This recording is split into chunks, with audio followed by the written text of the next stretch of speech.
Uma campanha científica internacional que está a acontecer aqui no sul de Cabo Verde e que vai dar muitas informações a este grupo de cientistas internacionais. Há 52 anos deu-se o assalto do navio Pérola do Oceano. A data, 19 de agosto, é para recordar e a efeméride foi também recordada pelo Jornal de Domingo, que conversou com Bruno Spencer e António Rosa, duas personalidades ligadas à história do navio e que trouxeram à tona as marcas deste assalto que até hoje motivam alguns questionamentos. O assalto ao navio Pérola do Oceano aconteceu a 19 de agosto de 1970. Passados 52 anos, perguntamos quem está vivo para continuar a contar a história e quem está a investigar para ir mais longe com esta história. Um dos passageiros e assaltante do barco, na altura, chama-se António Rosa. É de Santa Catarina e reside na cidade da Praia. António Rosa conta a ousadia de um grupo de homens, maioria de Santa Catarina, que tinha como propósito mobilizar a luta de libertação nacional. Eu levo um livro que era luta armada. Na altura estava só em francês, então quem que sabia francês leva o livro e começa a explicar.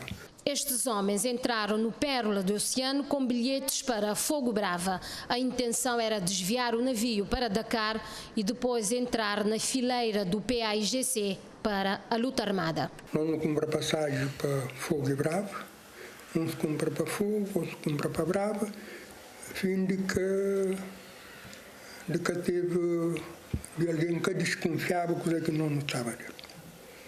Com nós maletos, não passa coisa sem nada. O assalto ao navio foi feito por 13 pessoas. A tese que reina hoje é que José dos Reis Borges era um elemento da PIDE que se infiltrou no grupo. Acompanhada da esposa, liderou o assalto ao navio Pérola do Oceano, que saiu da praia rumo à Ilha do Fogo. Então, na sequência de nossa mobilização, bem parece um senhor que é José Reis Borges. José Reis Borges bem aproveita aquela oportunidade de nós que não estava mobilizado. Ele vinha, plano ele era de partido, que era verdade, que depois não bem sabe, mas ele que era de partido. Ele chegaram a fazer um assalto na Pérola do Oceano, que era para não viajar para Dakar.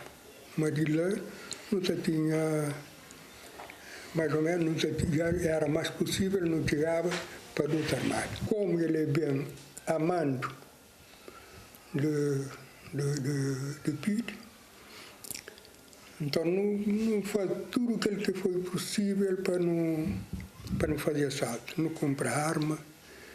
Ele falou, ele era coronel de exército, comprar arma, depois Arlindo Reis Borges faz vestuário, tudo, não tinha arma, não tinha pistola, não tinha faca, está tudo armado.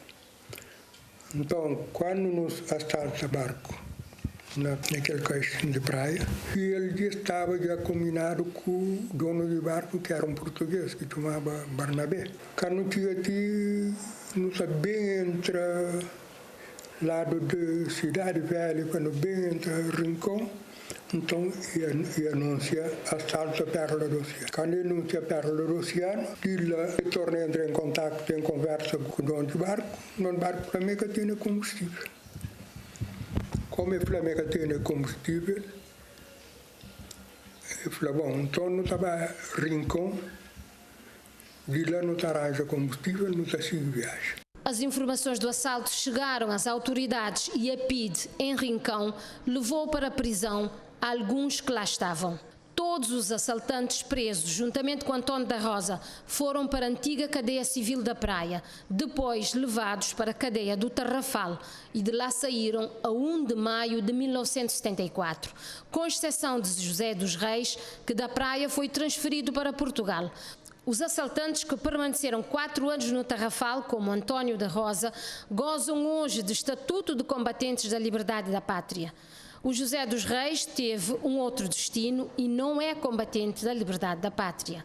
Passados 52 anos, a história do assalto ao navio Pérola do Oceano ainda motiva o Bruno Spencer, filho de António Spencer, que era um dos tripulantes e cozinheiro do navio, a fazer alguns questionamentos. Bruno Spencer, que conheceu a história através do pai, tem vários escritos e publicações sobre o assunto e hoje, com uma abordagem mais crítica, coloca algumas questões. Primeiro, o navio Pérola do Oceano foi assaltado, mas sobre o comando de José Reis Borges. Está provado que José Reis Borges trabalhava para a PIDE.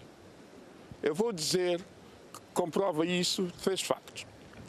Primeiro, uma senhora que fez o doutoramento, tese de doutoramento dela em História em Portugal, abarca o papel da descolonização das Forças Armadas Portuguesas na independência de Cabo Verde. Ele diz, na tese, que um dos últimos governadores de Cabo Verde, que tinha sido o Brigadeiro Lopes de Santos, teria dito que aquilo foi uma manobra da PIDE. Portanto, José colaborava com a PIDE.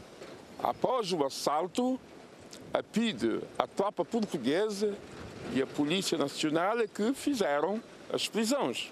Nós temos que José levava uma vida boa na cadeia. Depois do fracasso, os elementos assaltantes foram presos aqui na cadeia civil. Torturados? Eu acredito porque o arquiteto Pedro Martins, que não esteve no assalto, mas foi preso por causa da denúncia, que ele trabalhava para o PSGC, ele conta muito. Nós temos elementos suficientes para acreditar que José era um colaborador da PIDE. Agora, a minha questão é essa. Os elementos, portanto, eu digo os assaltantes, nunca deveriam ser considerados como combatentes da pátria. Não, isso está mal. Nenhum. Sabe porquê? Porque se José tivesse chegado com a Conakry, iria criar imensas dificuldades ao Amílcar Cabral. Nós sabemos que Amílcar Cabral foi assassinado em 1973. Podia ter sido antes. Depois nós temos também uma questão que se deve. A morte de Nhumaninho. Como é que o Nhumaninho morreu? Ele era um tripulante? Ele é que cuidava dos passageiros.